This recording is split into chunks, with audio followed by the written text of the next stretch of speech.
kita membahas strategi perang di Ukraina yang saat ini berubah lagi polanya. Dalam 2 minggu yang lalu kita katakan bahwa pola serang Rusia di awalnya menggunakan strategi serangan kilat, gagal. Kemudian berubah menjadi serangan bumi hangus arah Aleppo, Suriah, dengan menyerang dulu menggunakan roket ke target-target wilayah sasaran. Penduduk mengungsi, lalu pasukan pertahanan Ukraina digempur habis-habisan sehingga wilayah perkotaan tersebut rata tanah. Ternyata belum maju-maju juga hingga saat ini. Sekarang memasuki awal minggu ke-7. Lain lagi yang dilakukan Rusia sejak minggu lalu. Kita juga mengatakan di awal perang bahwa serangan kilat di target kurang dari 7 hari Kiev lumpuh. Diimpikan tentara pembebasan Rusia tersebut akan diberikan lemparan mawar oleh warga Ukraina. Namun faktanya adalah perlawanan keras tentara Ukraina, perlawanan keras dari rakyat Ukraina dan NATO terus membantu dengan misionaris tentara swasta masuk ke Ukraina. Faktanya bukannya Ukraina melempar bunga mawar, namun melempar molotov cocktail, granat, dan ditembak sniper. Ini yang kita laporkan kemudian. Rusia ubah strateginya untuk perang kota ke bumi hangus. Namun tersulit adalah melawan perang insurgensi yang dilakukan oleh pihak Ukraina. Hit and run selalu berpindah dan mereka mengembus menyerang logistiknya Rusia. Rupanya strategi bumi hangus tidak juga membuat kota kedua terbesar Ukraina yaitu Kharkiv takluk. Walau sudah dikepung tentara Rusia. Kalau ibu kota Kiev jauh dari jangkauan roket Rusia sekalipun, tidak bisa maju tentaranya. Kota pelabuhan Mariupol digempur hingga bumi hangus 90% wilayahnya, tetap tidak takluk juga. Dalam seminggu terakhir, Rusia menarik pasukannya di utara Kiev masuk kembali ke Belarusia. Kemudian menarik pasukan kembali ke arah Donbas. Ada analisa lapangan dalam penarikan tentara Rusia di utara dan sisi barat laut Kiev, termasuk mundurnya dari kota Bucha, yaitu bukan mundur Rusianya, tapi memang kalah diserang counter attack tentara Ukraina. Berita dari Ukraina tentunya hal tersebut. Sementara dari pihak Rusia mengumumkan ditarik keluarnya karena target utama Rusia adalah hanya mengambil Donbas, di mana majunya pasukan Rusia mendekati Kiev adalah untuk menghalangi serangan Ukraina ke wilayah Donbas. Sekarang 80.000 tentara Rusia ada di sisi timur Ukraina dan sisi selatan. Wilayah utara, barat daya, barat laut Ukraina, tentara Rusia mundur perlahan. Atau kalah ya sebenarnya.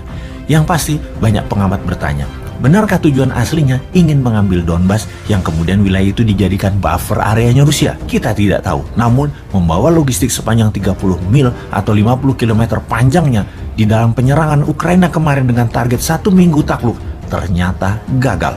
Benarkah Rusia gagal di Ukraina? Benarkah Rusia hanya mau ambil Donbas? Benarkah bantuan senjata NATO mengalir terus menguntungkan Ukraina? Dan tentara Ukraina lebih siap secara mental terhadap perang dengan Rusia ini. Dengan mundurnya Rusia di utara Kiev, apakah berarti secara kemungkinan 70% Rusia gagal dalam menaklukkan Ukraina ini? Yang kita pertanyakan berikutnya, di luar perang militer yaitu perang ekonomi counter attack Rusia ke NATO, seberapa efektif rubel backed by gold akan menjadi penantang dolar? Yang dapat dipastikan, pembelian rubel dalam pembayaran gas dan minyak Rusia terbukti efektif. Nilai mata uang rubel meningkat dalam 2 minggu terakhir ini. Kita juga semua tahu, sejak penyerangan Rusia ke Ukraina, Amerika telah membangun kekuatan unilateral untuk banyak negara bergabung melakukan sanksi ekonomi terhadap Rusia, di mana salah satu yang terpenting adalah SWIFT, transfer dolar antar bank yang ditutup dari akses bank Rusia, sangat memukul Rusia. Total, Amerika melakukan 5.314 sanksi kepada Rusia sejak pertengahan Februari 2022. Di antara sanksi tersebut yang terutama melarang dunia, termasuk Eropa, untuk membeli gas dan minyak Rusia. Namun kontras dari pernyataan sanksi tersebut, Amerika malah menambah suplai dari Rusia ke Amerika sebanyak 43% atau 100.000 barel per harinya. Informasi ini dengan lantang diucapkan oleh Kementerian Luar Negeri Tiongkok yang menampar muka Amerika.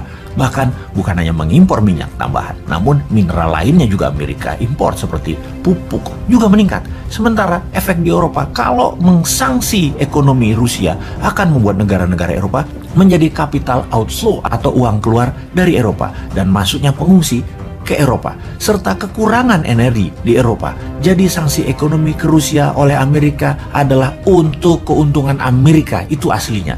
Amerika itu double standar negaranya, bangke bener dah cara bernegaranya dalam mengerjain negara lain. Oh iya, Amerika bagaimana sih membeli minyaknya ke Rusia?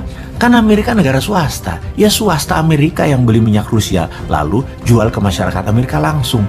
Di mana harga minyak dunia $100 per barelnya, sementara harga minyak Rusia bisa 70-80 dolar. Murah. Kalau melihat sejarah, sanksi ekonomi tidak pernah membuat dunia menjadi lebih damai. Seperti saat ini Amerika melakukan di banyak negara di Timur Tengah, termasuk Iran. Saran, kalau memang ingin perdamaian, wahai Amerika, adakan peace talk serius dan jangan memprovokasi pihak manapun seperti yang Anda lakukan saat ini. Kembali ke perang di Ukraina. Pastinya sekarang Ukraina di atas angin. Serangan balasan di mana-mana ke pasukan Rusia menunjukkan kemajuan. Rusia geser ke Donbas di sisi tenggara dan sisi selatan Ukraina.